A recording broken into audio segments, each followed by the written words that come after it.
Dan yang perlu kita garis bawahi, The Simpsons adalah sebuah alat propaganda, alat penghancur keyakinan. Karena sudah ada ya, jangan salah ya. Kalau saya tidak salah sebut tuh di Kanada tuh, di sebagian negara bagiannya, itu menganggap The Simpsons tuh sudah seperti Tuhan. Negara yang sudah diusahakan merdeka, tiba-tiba di tahun sekian mereka memprediksi Kalimantan berubah jadi Singapura. We can't get a straight answer out of this crazy hemisphere. Hello, operator. I'd like to make a collect call to Australia.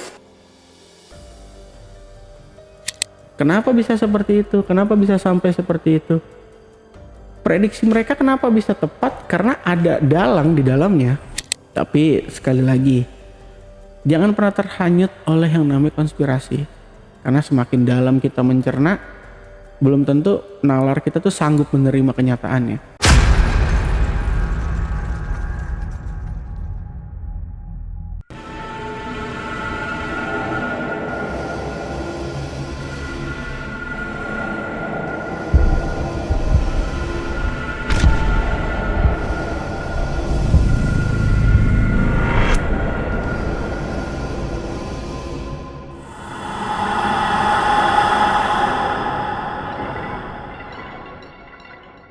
Assalamualaikum warahmatullahi wabarakatuh. Ketemu lagi dengan saya, Ale, Jejak Backpacker.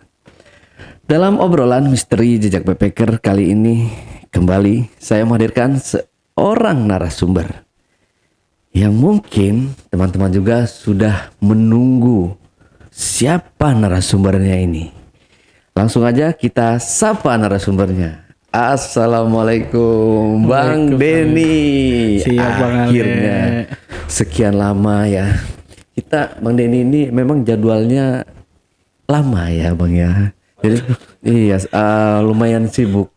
Jadi kita teman-teman ya jangan salahin kita nih, salahin Bang Denny. Kita udah berulang kali menghubungi beliau untuk hadir lagi karena teman-teman juga kan kemarin, Bang, tolong hadirkan lagi Bang Denny. Tolong hadirkan lagi Bang Denny. Kita langsung hubungi itu. Tapi karena kesibukannya mungkin Bang ya, yang nggak bisa kita langsung bertemu lagi. Nah, akhirnya sekarang ini kita dipertemukan lagi Bang Denny. Wah, dengan keadaan Bang Denny yang masih sehat walafiat pastinya Bang ya. Alhamdulillah. Oke, Bang Denny ya, kita sekarang ini mau bahas tentang konspirasi. Betul, apa enaknya bahas kontrasepsi? Konspirasi aja konspirasi ya. aja Bang Ale. Iya, kan jadi balelol sayanya. Konspirasi yang terakhir itu kita akan bahas tentang The Simpsons ya Bang ya. Betul Bang Ale.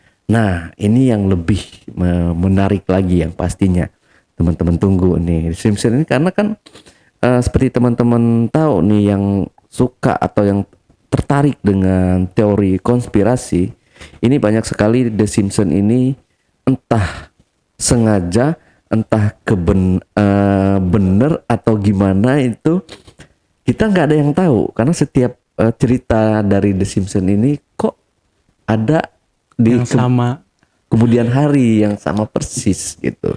Nah, ini kita kayaknya langsung aja atau mau minum kopi dulu nih Bang? Mau minum kopi dulu kali ya? kopi dulu dong. Iya, silakan Bang Denny di liong dulu kopinya.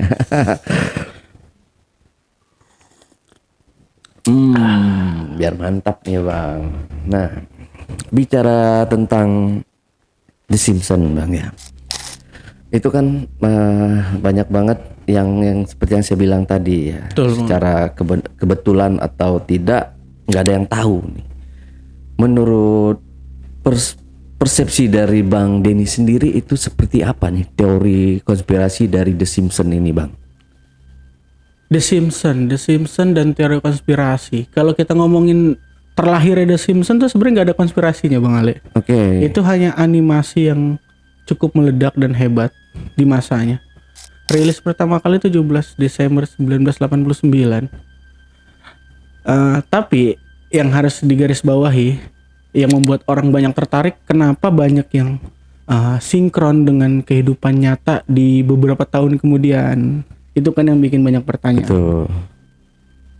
Buat saya sebagai pencinta konspirasi, pencari fakta, jawaban dari itu semua tuh sebenarnya hanya beberapa hal. Salah satunya adalah itu menjadi alat untuk menyebarluaskan sebuah ajaran yang dibilang ajaran kebenaran di barat sana. Yang seakan-akan ajaran tersebut tuh bisa memprediksi, bahkan menebak apa yang akan terjadi beberapa tahun ke depan. Udah, kalau untuk penganut agama Islam, kita harus menjauhi loh hal-hal seperti itu. Iya. Karena itu masih rahasia yang di atas. Kita hanya bisa menjalani. Tapi untuk mereka dengan programnya yang masih rilis, itu sebuah alat yang sangat meledak. Seluruh dunia mengenal The Simpsons. Apalagi Hopner kalau nggak salah, salah satu karakternya di sana. Yang buat saya tuh, dia tuh cerminan dari berbagai orang besar yang ada di barat sana. Yang seakan-akan mereka punya kekuatan, punya potensi yang besar untuk mengatur segalanya, Bang Ali. Dan yang perlu kita garis bawahi, The Simpsons adalah sebuah alat propaganda, alat penghancur keyakinan. Karena sudah ada ya, jangan salah ya. Kalau saya tidak salah sebut tuh di Kanada tuh, di bagian negara bagiannya, itu menganggap The Simpsons tuh sudah seperti Tuhan. Jadi setiap predik dia di per episodenya itu selalu ditunggu dan dianggap sebuah apa ya bilangnya ya, wahyu kebenaran yang akan terjadi. Itu udah menyimpang jauh banget. Mungkin kayak nabi lah kali ya. Ya bisa dibilang seperti itu. Karena rasa ketidakpercayaan saya terhadap mereka, saya semakin penasaran dong untuk mencari tahu siapa sih dalang sebenarnya. Penulisnya, awal-awal rilis ya, penulisnya, pemerannya, segala macam, pengisi suara, itu nggak ada yang bermasalah, Bang Ali. Hanya orang yang benar-benar punya kemampuan dengan acara mereka lah, membuat animasi, pengisi suara, segala macam, punya kemampuan yang mumpuni lah. Ya cuma kembali lagi, ada beberapa orang yang memanfaatkan hal-hal itu untuk berjalan mulusnya rencana-rencana mereka. Contoh lah yang paling bikin saya agak bete nih, Bang Ale. Oke. Ada di salah satu episode yang menceritakan kalau Pulau Kalimantan tuh berubah nama jadi Singapura. Ada ya? Ada, Bang Ale. Silakan di searching. Buat saya yang punya keturunan dari kakek seorang veteran perang, itu pukulan terdalam, Bang Ale. Negara yang sudah diusahakan merdeka, tiba-tiba di tahun sekian mereka memprediksi Kalimantan berubah jadi Singapura. We can't get a straight inside of this crazy hemisphere. Hello, operator. I'd like to make a collect call to Australia. Kenapa bisa seperti itu? Kenapa bisa sampai seperti itu? Prediksi mereka kenapa bisa tepat? Karena ada dalang di dalamnya. Ada sebuah organisasi besar di dalamnya. Yang memang sengaja menjadikan The Simpsons adalah alat agar orang yakin kalau The Simpsons ini bisa tahu segalanya, tahu masa depan, tahu hidup dan matinya seseorang. Walaupun saya tidak akan pernah yakin kalau Indonesia, Kalimantan tepatnya, tiba-tiba jadi Singapura. Walau dengan realita yang ada sekarang, yang kalau saya baca dari beberapa berita katanya IKN ada hubungannya dengan Singapura, bla bla bla bla, yang saya nggak terlalu tahu ya akan hal tersebut. Tapi menurut saya kayak kok cerita The Simpsons ini udah mau menjatuhkan gitu loh, udah melebihi Tuhan. Itu buat saya di luar nalar sih, Bang Ale. Lebih daripada setan, Bang Ale, buat saya tuh. Oh, Ini udah benar-benar tingkah laku manusia yang harus bisa diredam oleh akal sehat. Karena kalau orang yang hanya melihat satu sisi pasti sangat mempercayai itu. Dan di Indonesia pun banyak pencinta The Simpsons tuh banyak. Nggak mereka nggak salah. Yang salah kan ya orang-orang yang menggunakan The Simpsons sebagai alat. Itu, Bang. Ditambah lagi kalau kita mau ngomongin konspirasi, The Simpsons, ada beberapa, kalau saya nggak salah ingat ya, ada beberapa kejadian besar di The Simpsons yang entah pernah ditayangkan di Indonesia atau tidak ya. Tapi saya pernah tahu itu tentang kejadian Titanic. Dia pernah membahas walaupun hanya 10 sampai 15 detik. Tapi di situ cukup jelas. Waktu 10 sampai 15 detik itu dijelaskan siapa pelaku utamanya, apa motivasinya sampai Titanic tenggelam. Karena kan sampai detik ini orang percaya Titanic tenggelam karena nabrak gunung es. Tapi kan kenyataannya di situ ada sebuah uang yang besar dari asuransi akan kematian orang-orang besar yang ada di dalamnya. Hingga uang asuransi itu kalau dikumpulkan di masanya itu cukup membangun 10 Titanic lagi. Ini bukan bayangan lewat astral ya, tapi benar-benar beberapa literatur yang saya baca, beberapa teman yang saya tanyakan yang stay di luar sana, mereka juga punya poin-poin yang ternyata sama seperti saya. Itu salah satu cara cepat untuk kematian adalah cara cepat untuk mencairkan asuransi, Bang Ale. Itu dari dulu hingga kini kayak Bang Ale. Iya. Di Indonesia juga banyak kan seperti itu. Suaminya dibunuh, istrinya pengen klaim asuransi, ternyata dia pembunuhnya, Bang Ale. Dari konspirasi itu sebenarnya seperti itu. Dari sebuah mitos menjadi fakta. Tapi sekali lagi, jangan pernah terhanyut oleh yang namanya konspirasi. Karena semakin dalam kita mencerna, belum tentu nalar kita tuh sanggup menerima kenyataannya. Tuh Bang Ale. Dan ditambah lagi kalau di Indonesia nggak cuma membunuh aja, bahkan orang juga rela berpura-pura mematikan diri. Maksudnya ini dikabarkan mati nih hanya untuk menebus, mencairkan si asuransi ini tadi. Betul sekali. Itu yang terjadi di Titanic. Yang saya sayangkan itu banyak jeripayah orang-orang yang bisa dibilang tuh dulu hidupnya tuh kurang. Tapi mereka tuh ingin sekali naik ke sana sampai berusaha semaksimal mungkin. Dari kapal itu belum dibangun nih, baru ada istilah akan dibangun kapal megah di masanya. Mereka nabung cuman untuk naik ke situ. Ya sampai akhirnya hilang begitu saja. Karena kan data validnya yang selamat dengan data kenyataannya, kalau menurut teman saya dan beberapa literatur yang saya baca, itu katanya berbanding terbalik. Lebih banyak di media mengabarkan kalau lebih selamat ya sekitar 500 atau berapa lah. Tapi kenyataannya katanya hanya 100 bla bla bla bla bla. Karena mereka ternyata saat diselamatkan sudah tewas membeku. Nah, dari hasil-hasil kematian itu ternyata asuransi bergulir dan terciptalah sebuah perusahaan besar yang hingga kini berdiri kokoh di New York. Oh, I know. Perusahaan asuransi itu. Ya. Karena jangan gue juga make nih. Kalau kita ngomongin konspirasi, dibilang kita make atau enggak di dunia sekarang, kayak udah terlambat sih Bang Ale. Kita sudah termakan dengan apa yang mereka taburkan dari dulu hingga kini.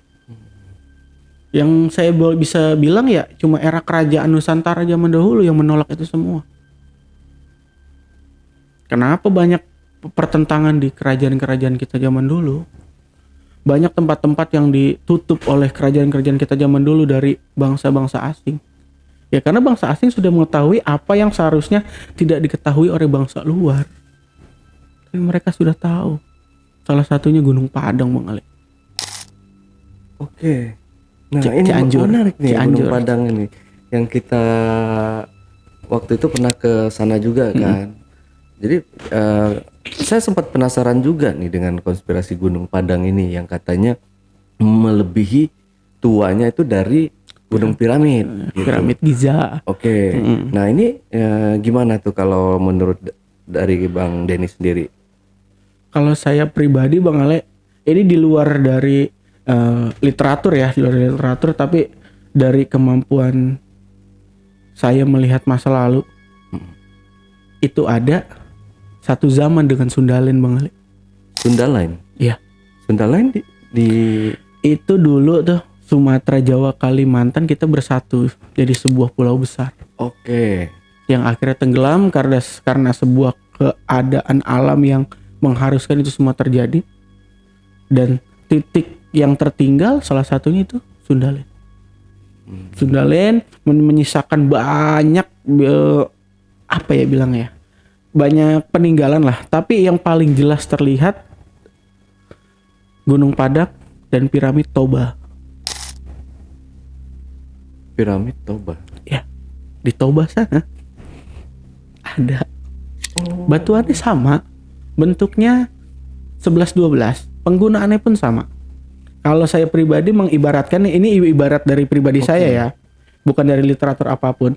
Di Toba itu musola, Gunung Padang itu masjid. Kurang lebih seperti itu. Oke. Jadi versi kecilnya dari si Gunung Padang. Kenapa saya bisa sampai tahu ke Piramid Toba, walaupun saya belum pernah ke sana ya. Punya banyak teman juga di sana yang saya sering tanya, dari teman yang mempunyai kemampuan yang sama, dari yang orang awam juga. Oh ya, mereka melihat Piramid Toba tuh nggak beda jauh dengan orang Cianjur melihat Gunung Padang. Tempat sakral yang tidak boleh sembarangan, harus diacak-acak, dirusak. Tapi dari kisah Sundalen tadi ya, sekian banyak kisah Sundalen tadi, ada sebuah literatur yang saya nggak tahu bukunya masih ada apa enggak ya sekarang. Tapi saya sempat baca satu halaman ya. 17 menit saya baca satu halaman itu. Saking gak percayanya. Gunung Padang itu tempat orang dari negeri di masanya itu untuk sembahyang ke Tuhannya. Dari berbagai etnis datang ke Cianjur untuk sembah ke atas. Dan ditambah 1720 sampai 1723 itu ada penghancuran dari bangsa Belanda ya, dari negara Belanda yang dulu ini sebenarnya belum ada VOC, belum ada istilah nama VOC, tapi perkumpulannya udah ada. Dan perkumpulan ini akhirnya membuat sebuah nama yang dibentuk dengan nama VOC. Salah satu tujuannya ya untuk mencari apa yang seharusnya dicari di Gunung Padang.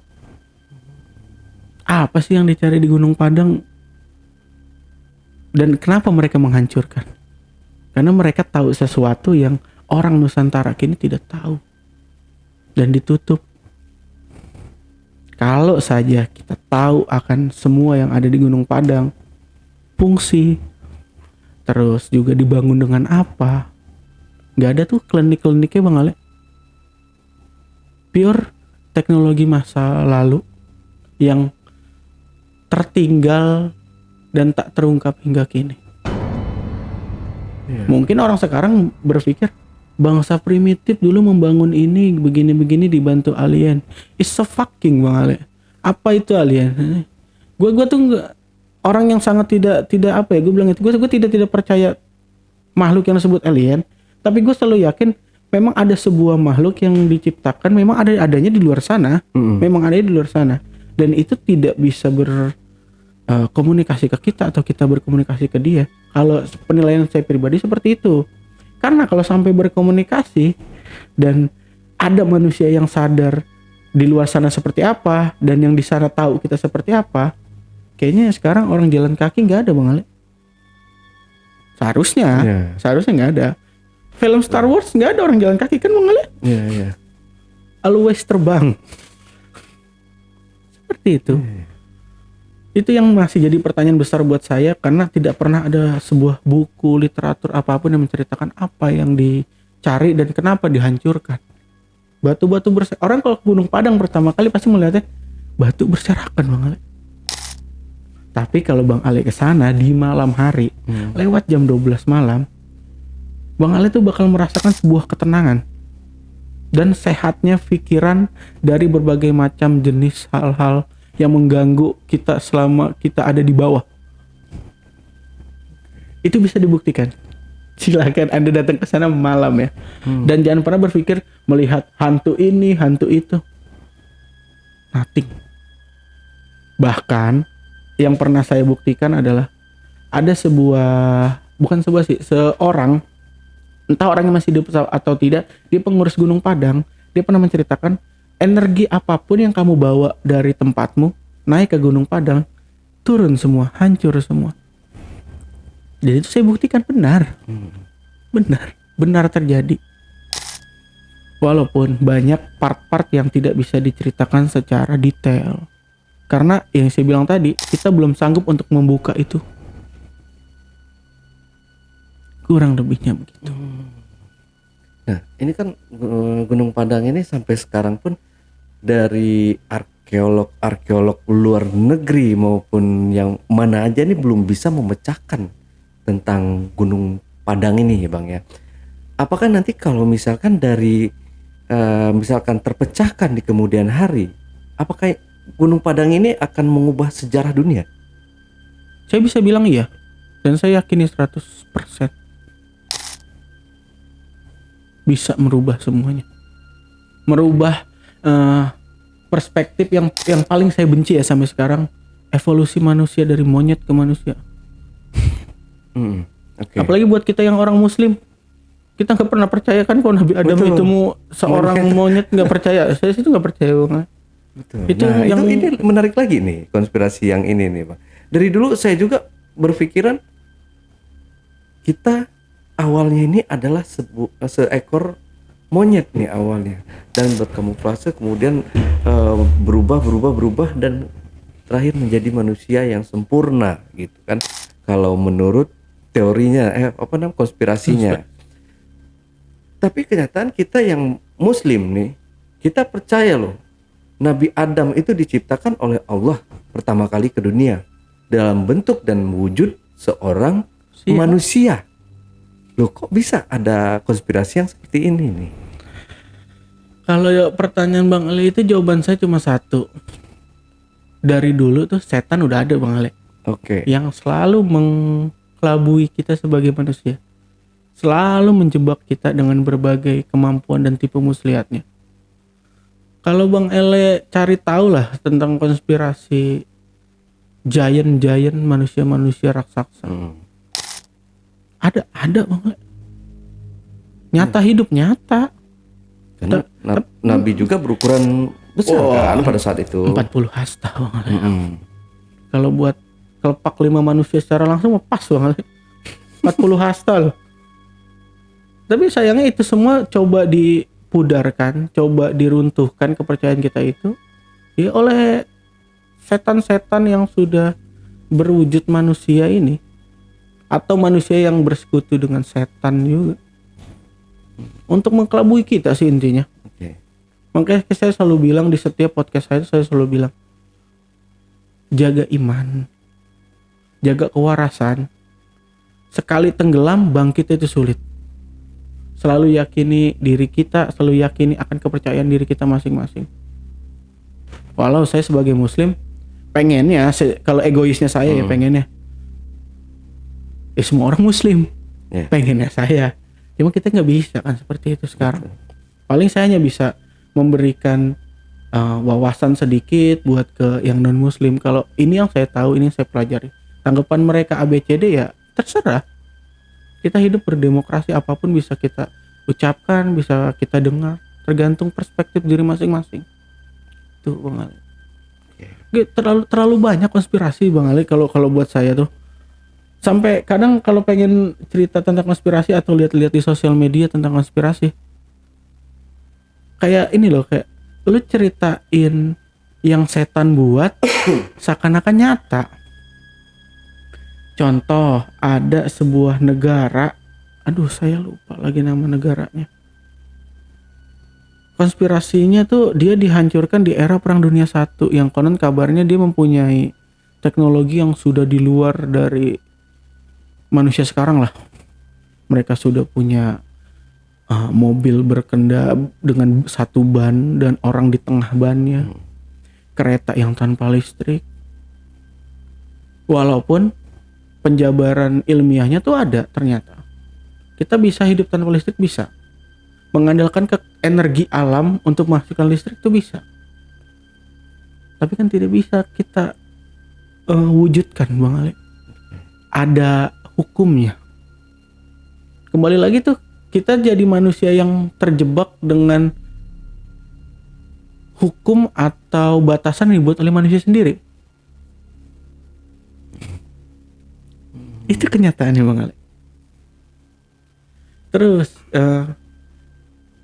dulu nih saat saya benar-benar mempelajari Gunung Padang di era Pak SBY ya, waktu saat booming-boomingnya, saya ikut ke sana saking saya pengen tahu dari sisi arkeolog ada apa di situ.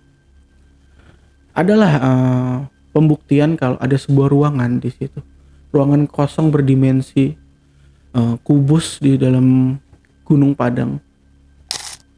Fungsinya apa? Saya pengen tahu kan. Ternyata kan itu di sekak, Bang Ale. Tidak bisa kita cari tahu sampai ke situ. Oh. Tapi saya punya penjabaran panjangnya yang nyangkut ke Gunung Padang. Saya baca dari sebuah buku yang terbit 1880. Buku itu boleh dipinjamkan oleh teman. Leonardo da Vinci.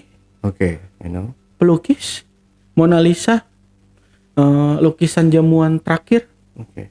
Di situ menjelaskan tentang Gunung Padang. Makanya lukisan tersebut menjadi sangat berharga. Dan kabarnya hieroglif yang ada di piramid Giza setengahnya itu bersambung dan sisanya ada di Gunung Padang. Anggapannya seperti itu. Tapi kalau kita melihat dari sisi sejarah dan waktu, Gunung Padang ada lebih dahulu dibanding piramid Giza. Berarti kepala yang dituliskan dulu itu di Gunung Padang. Dan yang sudah terbuka di piramid Giza itu bait terakhirnya. Kurang lebihnya itu. Jadi belum tahu isi dari dalam Gunung Padang itu, Pak. Belum tahu, belum bisa dipastikan jelas karena belum ada manusia modern sekarang yang masuk ke dalam Betul. lubang tersebut. Tapi yang saya yakini dengan kemampuan saya melihat masa lalu, itu sebuah peta ilmu pengetahuan dan peta harta karun. Harta karun dunia ya, bukan harta karun satu kelompok, satu wilayah, satu negara. Dan harta karun bukan tentang emas, berlian dan lain-lain saja, tapi banyak teknologi, pengobatan, terus manfaat dari berbagai jenis batu.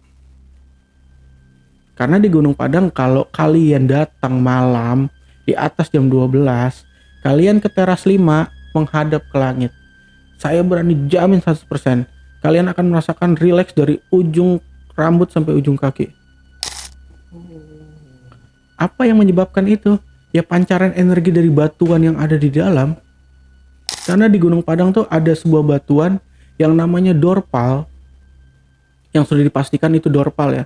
Dorpal itu sebuah batuan yang saya sih kurang mengetahui pasti batuannya itu dari apa. Tapi yang jelas itu adalah sebuah batu yang ada di perut bumi yang dibuat menjadi bulat seperti bola dan tujuannya untuk menahan getaran.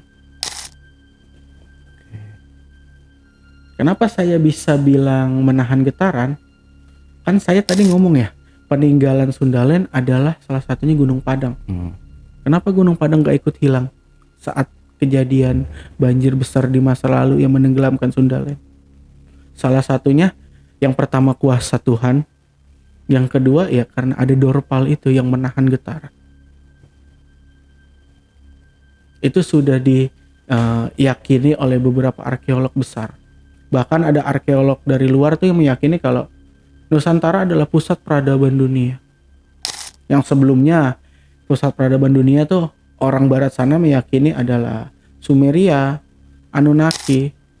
Itu pembodohan yang bikin kita mundur ke belakang.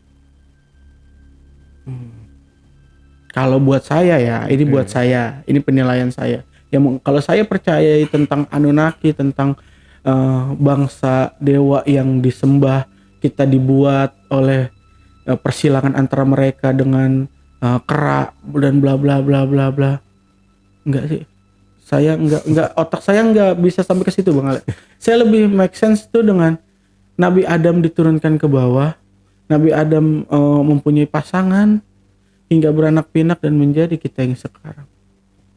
Dibanding saya harus percaya dari kera yang dinikahkan silang oleh bangsa Anunnaki menjadi sosok makhluk baru yang punya kecerdasan lebih dan lain-lain. Bukti nyatanya dan logis saya, kalau mereka memang keturunan dari Anunnaki, keturunan alien yang mempunyai kemampuan hebat, kenapa mereka musnah? Kenapa mereka musnah? Itu satu. Dan yang kedua, kenapa mereka musnahnya oleh manusia lain? Kan katanya manusia dibikin di Sumeria nih, di Sumeria kuno. Perkawinan kera dengan Anunnaki, bla bla bla bla. Lah kok bisa ada manusia lain? Siapa yang ciptain? Kelewat gitu, reject. Kan nggak ada Bang Ale. Nggak ada tuh ceritanya mereka menciptakan manusia reject gitu kan, nggak ada Bang Ale. Nggak ada. Jadi kayak kalau kita suka ke arah konspirasi boleh, tapi jangan terlalu ditelan mentah-mentah. Karena itu semua jebakan mindset yang akhirnya menyebak diri kita di sebuah siklus tuh yang seakan-akan oh sosok ini hebat, oh sosok ini Tuhan kita.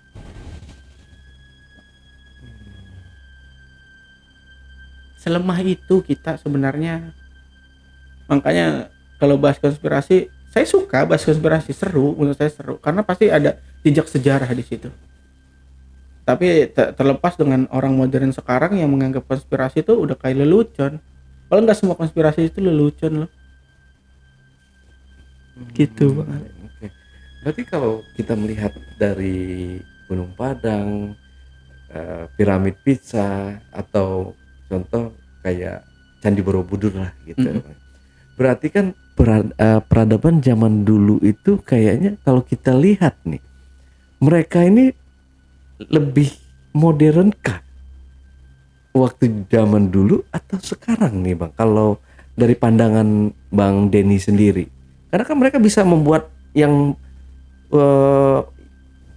piramid sebesar itu, dan kan di zaman sekarang ini orang nggak bisa gitu loh Bang. Teknologinya maju iya. Oke, betul. Tapi yang paling jadi alasan nomor satunya adalah mereka memanfaatkan alam dengan baik Bang Ale. Setelah mencabut tanaman, mereka tidak lupa menanam kembali. Dan mereka tuh selalu percaya akan energi yang ada di sekitar, termasuk benda-benda mati. Karena dari energi tersebut tuh bisa banyak dapat cerita, dapat wawasan. Kalau beberapa benda-benda tuh memancarkan energi yang satu bisa menyehatkan tubuh. Contoh lah ilmu-ilmu pengobatan China. Ada beberapa menggunakan batu-batu tertentu. Tujuannya untuk mengobati tubuh, menetralkan sirkulasi darah segala macam. Orang zaman dulu sudah mengenal itu. Usianya makanya panjang-panjang. Karena mereka memanfaatkan alam dengan baik dan alam pun senang dimanfaatkan oleh mereka di masa itu. Nih yang paling logis lagi Bang Ale. Di era kolonial ada sebuah artikel yang membahas tuh kalau di Jawa Barat, di salah satu daerah di Jawa Barat mereka buta huruf. Katanya begitu nih, mereka buta huruf. Tapi tanah yang jadi daerah itu dulunya kerajaan besar Bang Ale, yang punya prasasti. Yang namanya prasasti pasti ada tulisannya. Pasti ada manusia yang mengerti akan tulisan tersebut. Dari buta hurufnya di mana? Dan itu yang ditutup. Sehingga manusia modern Nusantara sekarang tuh jarang ada yang mau mengetahui, jarang ada yang tertarik akan hal itu. Lebih tertarik dengan hype-nya dunia luar, hype-nya barat. Padahal kalau kita asik dengan Nusantara kita sendiri, kita malah mengundang mereka ke kita loh. Karena itu yang terjadi dulu, saking orang Nusantaranya asik dengan buminya sendiri. Orang di luar tuh mencari apa sih yang dilihat itu. Sampai muncul istilah Atlantis, bla bla bla bla. Bangsa hebat yang punya ini, punya itu. Atlantis tuh bukan tentang kota berlapis emas ya Bang Alex sebenarnya. Penjabarannya tuh panjang. Tapi ada sebuah surga di ujung timur. Yang dulu saat mereka menginjakkan kaki di situ, nggak ada di tempat mereka. Kita tancap apapun pasti jadi sesuatu. Menurut mereka di masa itu sebuah keajaiban. Di tempat mereka karena nggak bisa. Dan itu yang mereka ceritakan. Dan karena hal itu dimanipulasi lah oleh beberapa pihak agar seakan-akan tuh ada sebuah peradaban besar yang hilang, peradaban besar yang sangat maju begini begitu. Memang ada benarnya, tapi terlalu dilebih-lebihkan dan akhirnya menggiring opini orang untuk mempercayai, dan ujungnya perdebatan. Ada di Meksiko, ada di Siberia, ada di Atlantik, ada di Indonesia. Allahu a'lam bishawab.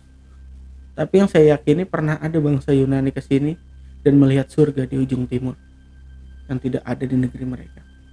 Ya banyak banget ya konspirasi ini sebenarnya yang masih belum terungkap, atau belum, kita yang awam ini aja kan masih banyak yang nggak paham, apalagi kayak saya nih Bang ya.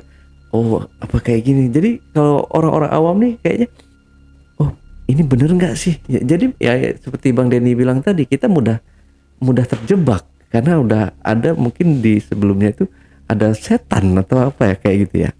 Nah ini kita bicara mengenai kota Atlantis nih Bang. Saya penasaran juga dengan kota Atlantis ini ya.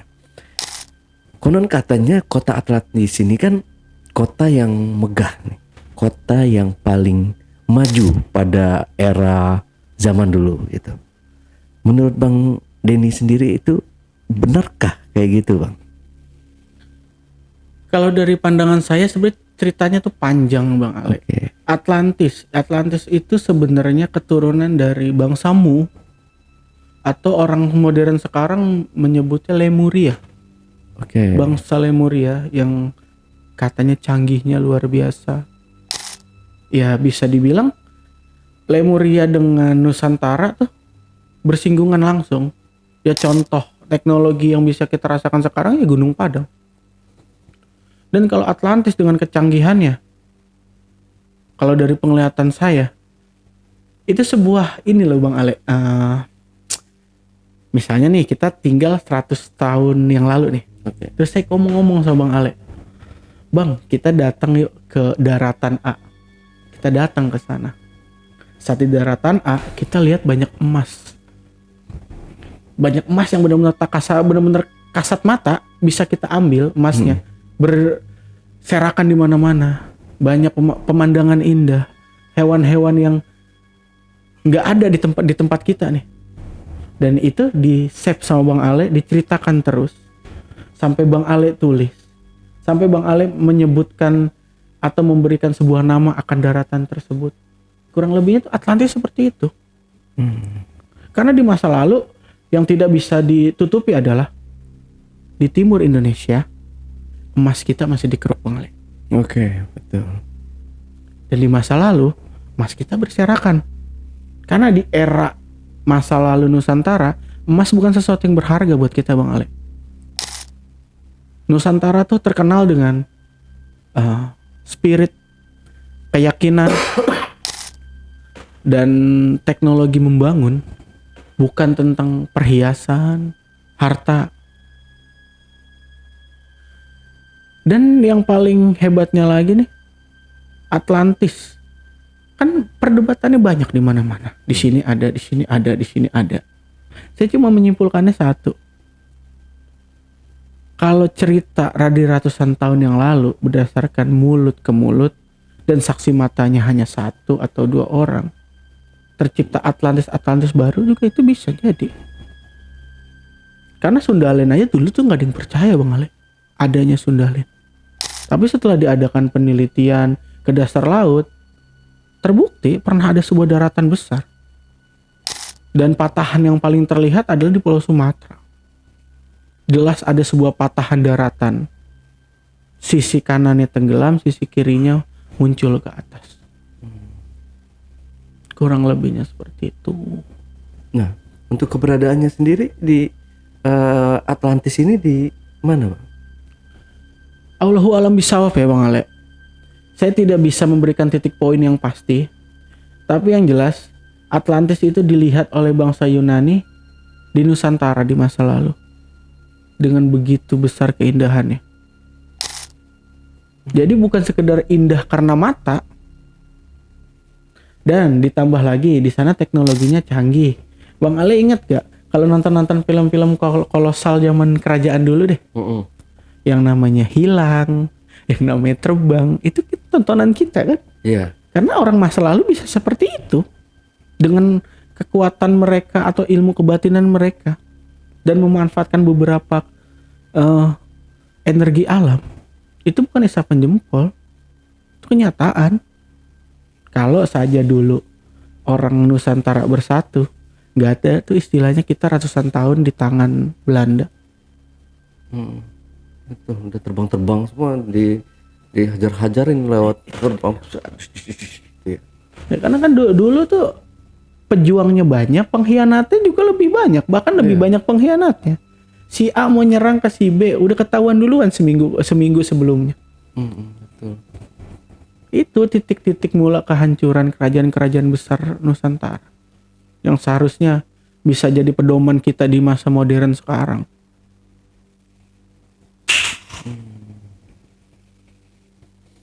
Oke, nah lanjut lagi. Seru nih Bang ya.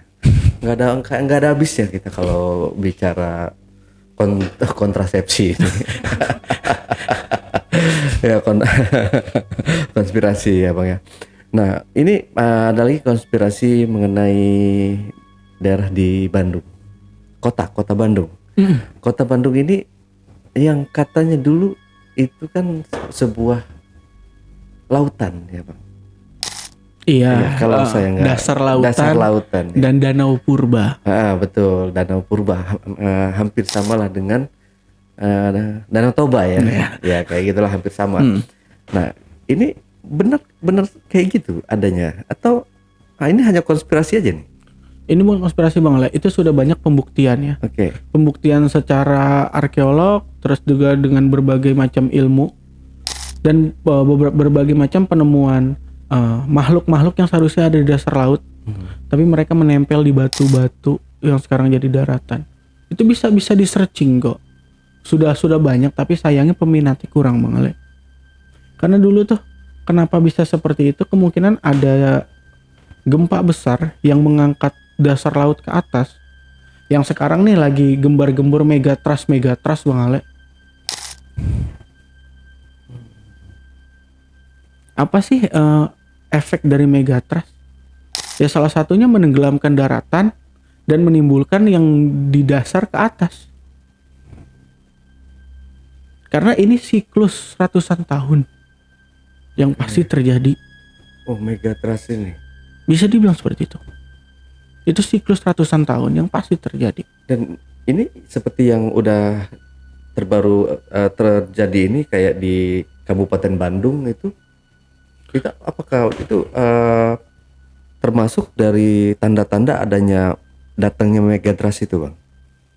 Allahu alam bisawab. Tapi kalau yang saya lihat dan dari yang saya pahami dari sisi metafisik dan juga dari sisi kebumian, memang ada gejolak lempeng yang terus bergerak mengakibatkan gempa. Ditambah Bandung sisi lain dulunya sebuah dasar laut yang entah apa yang akan terjadi nantinya itu rahasia Tuhan. Tapi saya cuma bisa bilang ini tidak akan pernah mundur dan tidak akan pernah maju, pasti akan terjadi. kitanya sebagai manusia harus bisa menyiapkan diri. Karena pembuktian dasar laut naik ke atas itu bukan bohongan, kenyataan. Moluska nempel-nempel di batu yang seharusnya jauh di dasar laut, tiba-tiba ada di atas perbukitan. Nggak cuma di Bandung sih, beberapa daerah di Indonesia ada yang seperti itu. Di daerah Jawa sih lupa tepatnya di mana tuh ada juga. Yang diyakini beberapa batu karang tersebut dulunya di dasar laut. Yang paling jelasnya karena ada fosil bintang laut purba itu menempel. Dari mana bintang laut naik ke bukit? Kalau bukan dulu dia ada di bawah. Dan ikut naik ke atas karena adanya siklus pembersihan lah kalau saya bilang. Bumi itu harus mereset Bang Ale. Sudah cukup dikeruk. Dan ini sebenarnya nggak cuma di Bandung aja sih, kayak di daerah timur, daerah tengah situ, tengah atau timur itu seperti yang saya lihat ya, saya pernah ke Gunung Binaya ya Bang. Dan di sana itu memang batu-batunya itu batu-batu karang kayak batu lautan gitu, dan itu ada seperti kayak kerang di dalamnya kayak gitu. Berarti kan Indonesia atau bumi ini dulunya itu kan mungkin sebagian besar itu lautan semua nih kayaknya. Benar. Karena kan daratan terus berputar Bang Ale. Dari yang tadinya nempel sama si A sekarang jadi berbanding terbalik, malah ngelawan si A. Yang tadinya ada di belakang si B sekarang ada di depannya si B. Daratan itu terus berputar. Dan orang masa lalu tuh sudah memberikan banyak hal untuk cara kita mengantisipasinya. Tapi sayangnya ilmu itu tidak tersampaikan dengan baik ke orang masa kini. Marah orang luar yang menyerap itu. Akhirnya mereka bisa punya berbagai macam ilmu, mendeteksi ini, mendeteksi itu. Orang Nusantara dulu punya Bang Ale. Cara mendeteksi gempa seperti apa, mendeteksi tsunami seperti apa. Contohnya saat Gunung Krakatau meletus, saat masih era kolonial deh. Itu ada beberapa bagian dari Jawa Barat, Jawa Tengah, dan Jawa Timur sudah bersiap akan itu. Mereka menandakannya dengan alam. Alarm mereka alam, bukan sirine. Dan gak ada tuh istilah dari mulut ke mulut. Besok gempa, besok gempa, besok gunung meletus. Gak ada. Sekuat itu kita dengan alam di masa lalu. Tapi kini kita yang menggunduli alam. Dan akan ada waktunya alam melakukan serangan balik. Menggunduli manusia. Diratakan. Itu Bang Ale. Oke, luar biasa. Nah, ini ada lagi Bang yang bikin saya bertanya-tanya ya. Konspirasi yang luar biasa. Jadi kita seakan-akan apa iya seperti ini? Oh, emang iya kayak gini gitu. Michael Jackson ini kan dia dinyatakan di akhir hayatnya ini kan katanya dia sudah memeluk Islam ya. Dan setelah itu saya dengar lagi dia ini katanya ini masih hidup, hanya mungkin dia entah disembunyikan, entah ada kasus apa, entah ada cerita apa di belakang ini gitu. Sehingga ada konspirasi bahwa Michael Jackson sampai saat ini itu sebenarnya masih hidup. Ini agak berat ya Bang Ale, agak berat. Tapi oke lah, saya ceritain tipis-tipis ya. Yang pertama, orang-orang Hollywood walaupun sudah wafat, gimana caranya wafatnya dia itu bisa jadi uang. Jadi ketenaran itu tidak akan pupus karena liang lahat. Yang paling terkenal sih di dunia konspirasi itu tentang Avril Lavigne. Avril Lavigne mah penyanyi dong. Iya, itu dia. Iya dia, yang perempuan itu. Iya.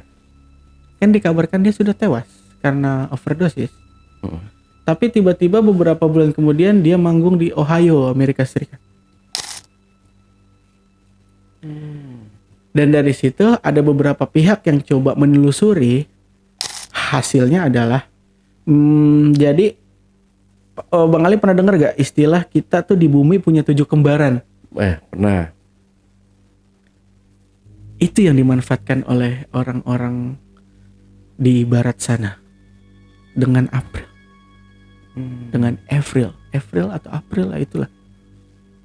Jadi katanya memang orang asli sudah tiada, dan itu yang eksis saat itu, yaitu kembaran dia dari benua lain yang benar-benar serupa dengan beliau. Tujuannya apa sih? Ya untuk gimana caranya karya ini terus berjalan. Karena di sana patokan utamanya adalah uang harus terus mengalir apapun caranya. Sama seperti Michael Jackson. Konspirasi dia dibunuh, dia terbunuh, dia bunuh diri, itu udah kayak kita nonton gosip Bang Ale. Terlalu banyak cara gitu loh. Tapi yang saya yakini dia orang baik yang coba melepaskan diri dari belenggu yang selama ini menghantui hidupnya. Ya mungkin walaupun dia sekarang sudah tiada, saya yakin peninggalan dia dengan nama kebaikan terus ada di berbagai dunia. Karena dia itu donatur terbesar untuk anak yatim piatu, kanker, terus juga penyandang disabilitas tuh dia donatur terbesar juga di dunia. Yang sangat ditentang dulu oleh tim-timnya, kayak ingin memperkaya diri sendiri loh. Dan yang saya lihat Michael Jackson adalah orang yang sudah merasa sudah cukup, ya sudah, apalagi yang mau dicari. Dan jarang manusia sudah sampai di titik itu Bang. Kalau saja manusia sudah bisa sampai di titik itu, sesusah-susahnya dia tuh nggak ada pikiran untuk melakukan hal-hal aneh, apalagi kejahatan. Nah sekarang makin banyak kejahatan ya karena pola pikir yang terus memburuk, terus jatuh, terus jongkok. Gue nggak punya, orang lain punya, berarti punya lo gue ambil. Itu prinsip sekarang. Gue nggak punya, ya lo harus nggak punya. Gue punya, ya lo harus punya. Padahal kalau kita berdiri sendiri dengan diri kita gitu, tanpa melihat, tanpa membandingkan, tanpa bercermin dengan orang lain, so what? Kita bakal jadi lebih baik, individu yang lebih baik, nggak bakal resah. Karena keresahan orang salah satunya adalah memikirkan perlakuan orang lain terhadap kita. Betul tidak? Betul. Tapi kalau kita udah berdamai dengan diri kita, hilang tuh yang namanya resah. Kurang lebihnya begitu. Dan saat keresahan muncul, kalau kita sebagai umat muslim, itu waktu terbaik setan untuk mendekat. Mencari solusi. Begal aja, begal. Bunuh aja tuh. Jadi janjinya Azazil dulu untuk menjerumuskan manusia, ya berhasil. Dari dulu hingga kini itu terus terjadi. Keruntuhan kerajaan apa sih Bang Ale pengaruhnya? Apa sih faktor utamanya? Pasti ada perebutan tahta di dalamnya. Bukan karena mereka kalah perang, bukan karena mereka tanahnya diambil oleh kerajaan lain, tapi dari dalam diri mereka sendiri. Perebutan, rasa ketidakpuasan. Ya kurang lebihnya seperti VOC datang ke kita juga. Gold, glory, gospel, pedoman mereka. Tiga pedoman mereka yang mau mereka sebarkan, mau mereka rangkum, dan mau mereka terapkan di bumi Nusantara. Terjadi. Banyak yang kemakan, banyak. Terpelihara hingga kini, iya. Apa buktinya? Anyar Panurukan.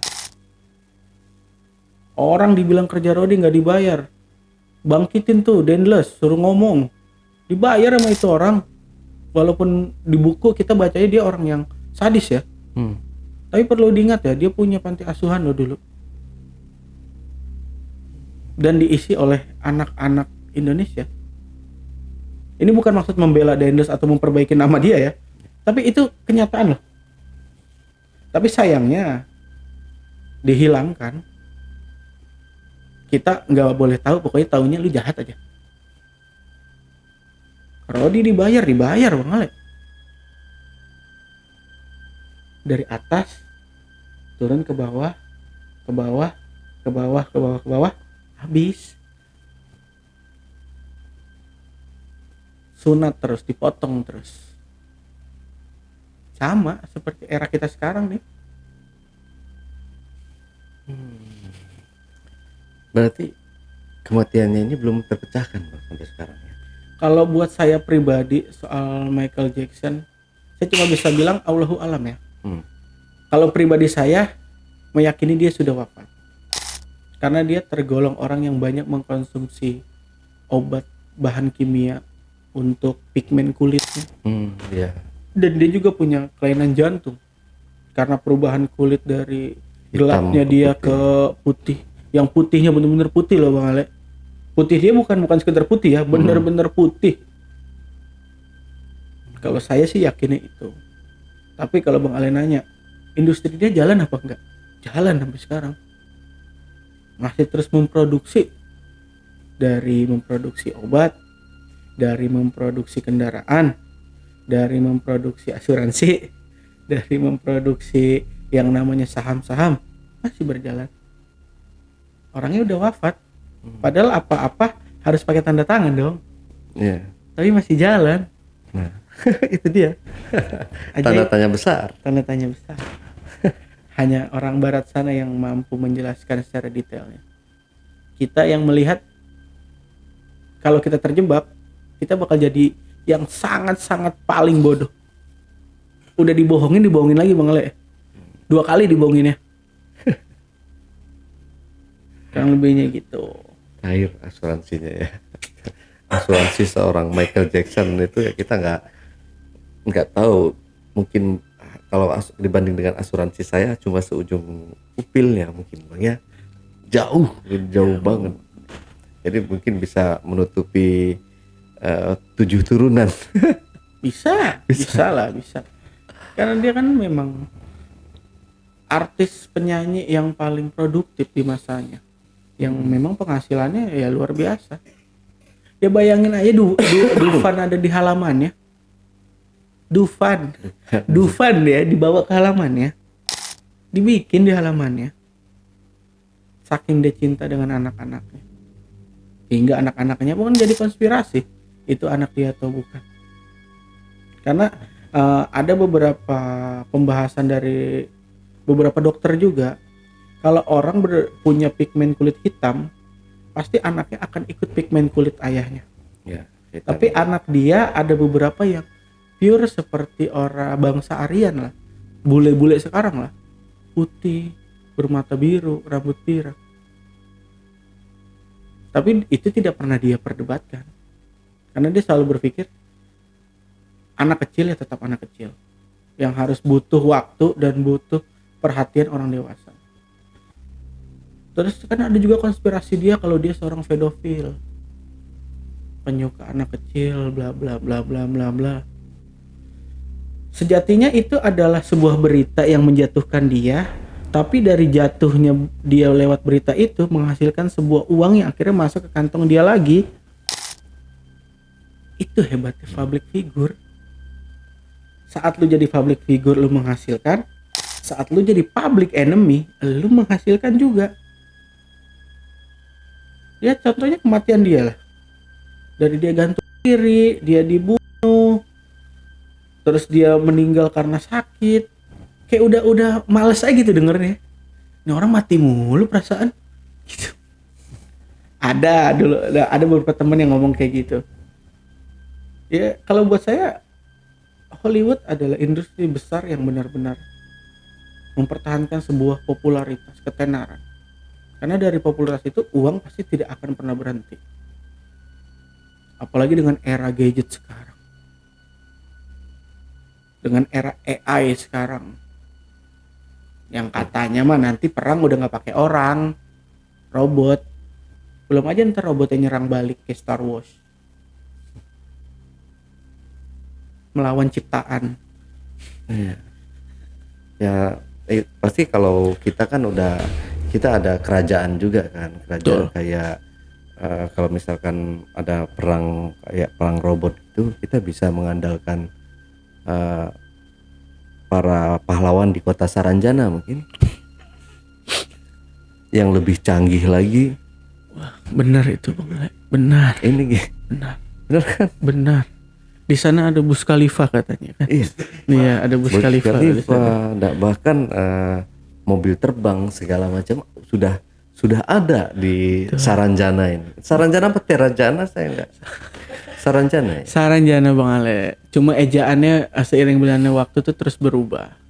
Ya sekarang akhirnya paten jadi Saranjana. Kisah Atlantis juga disangkut pautkan dengan Saranjana. Saranjana ya. Karena di 1811 itu pernah ada laporan dari salah satu menir ya, kita bilangnya menir lah, pejabat-pejabat Belanda di masa itu. Mereka ingin ke kota ini, tinggal nyebrang aja. Karena mereka melihat ada sebuah kota megah gitu loh. Kok di sini hutan? Mereka merasa aneh. Mereka coba ke sana. Tanah kosong. Tapi sebelumnya mereka melihat di seberang itu sebuah kota. Dan konon kabarnya cerita Atlantis juga berawal dari situ. Jadi sebenarnya yang dilihat tuh sebenarnya Saranjana. Kota gaib, kotanya bangsa jin. Yang ada di Nusantara. Dan itu Allahu a'lam bishawab, itu mungkin sangat terjadi. Karena Saranjana udah ada ratusan ribu tahun yang lalu. Hingga Belanda pun tuh sempat berpikir ini kota harus kita bumi hanguskan. Ngirim beberapa pesawat tempur yang mereka lihat di bawah apaan? Padang rumput sama batu karang. Di mana titik koordinatnya? Nggak ada. Kita orang Indonesia bersinggungan dengan Saranjana, iya sampai hingga kini. Tapi jangan ditelan mentah-mentah, kembali lagi. Mereka semua bangsa jin. Walaupun konon kabarnya muslim. Cuma saya nggak pernah percaya kalau ada jin muslim yang ajak ke alamnya, terus mereka dijadikan istri dan akhirnya tinggal di alamnya. Saya nggak percaya ada bangsa jin seperti itu sih. Apalagi jin muslim ya. Karena yang namanya jin muslim biasanya ibadahnya lebih baik daripada manusia itu sendiri sih.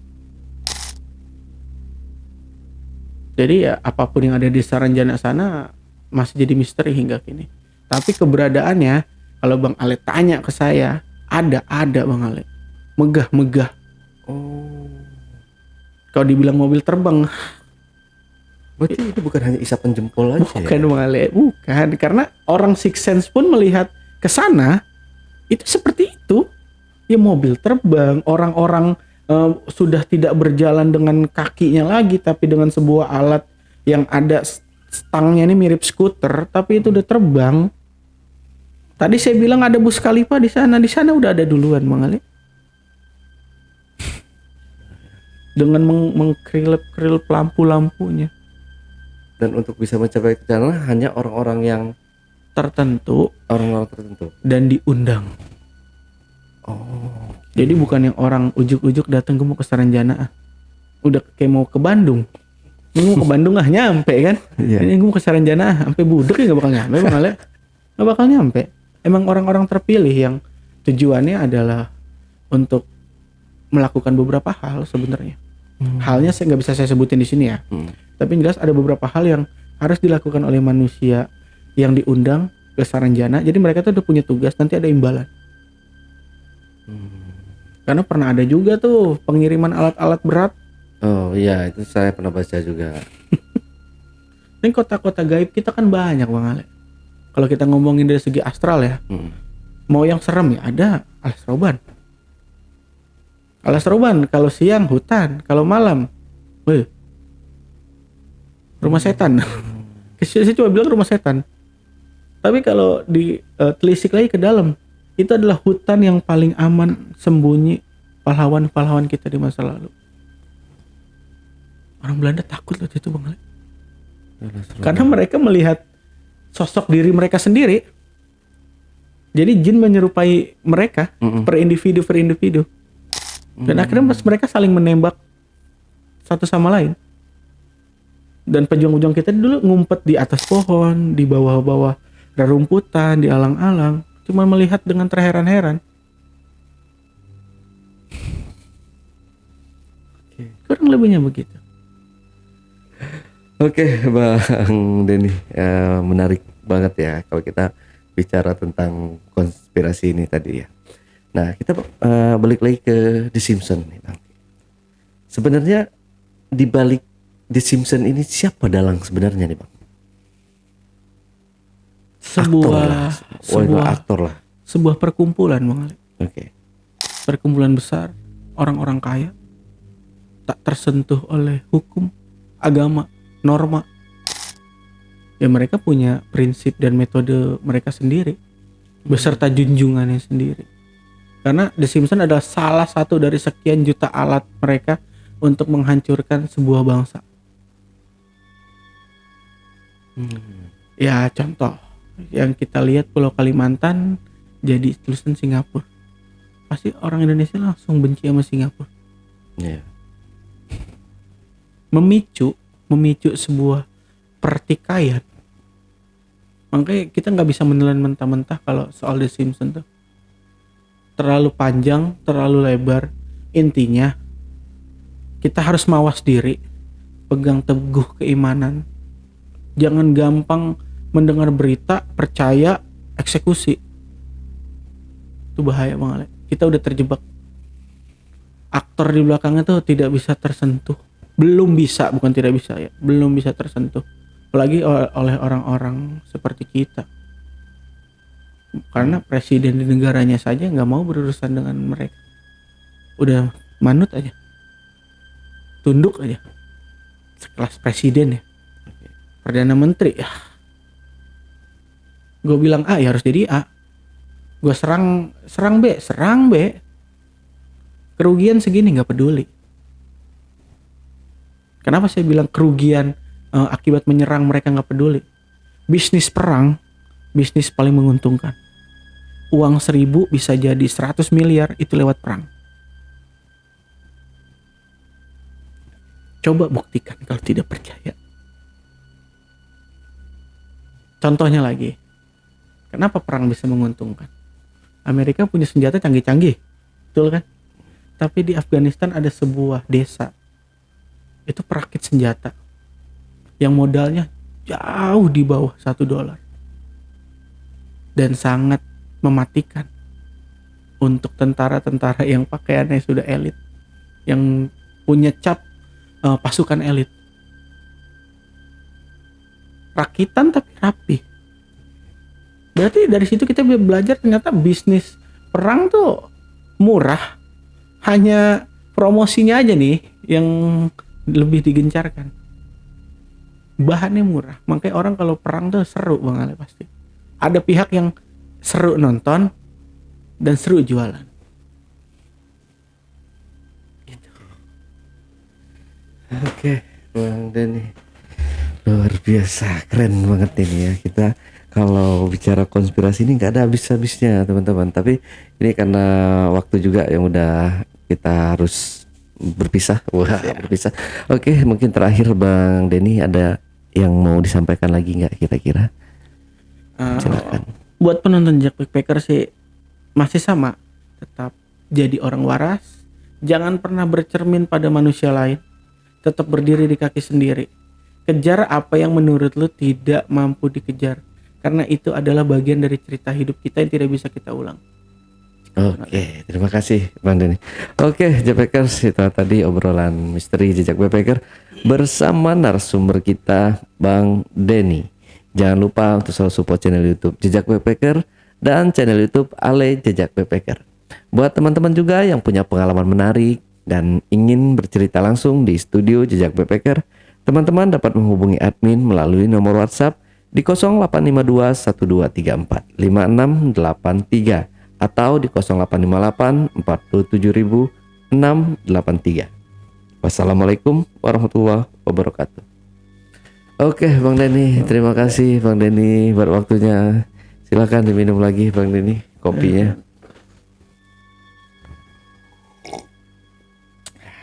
Sampai jumpa.